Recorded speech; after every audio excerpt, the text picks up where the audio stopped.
All right, so that piece of trim I measured from that corner there, as you can see, that's where I placed it, to this here, and that was, and all the doors were pretty much the same, so I knew to cut them. You know, if I wanted to, I really could cut them. 32 3/4 is what it was. This is a 32-inch door.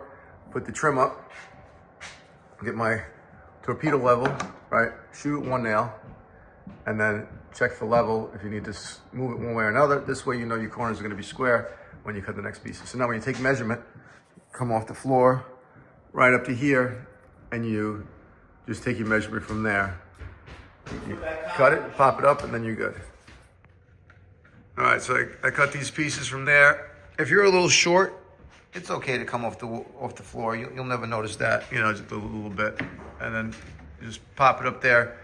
And if your angle's off a little bit where you need to widen it like that, you could tack it 2 or 3 nails and then start shifting it over, and it'll be fine as well. It'll look fine.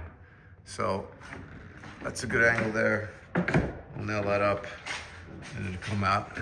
Then you caulk it. There you go. The rest of that gets filled with caulk and it looks great after that. So to finish this off, you need to caulk basically everything. All these seams, this here, this edge right here, that all has to get caulked so this looks like one uniform piece. All your nail holes, everything. And once you're done, it'll look lovely.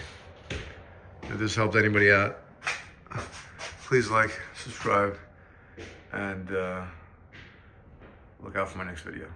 Peace.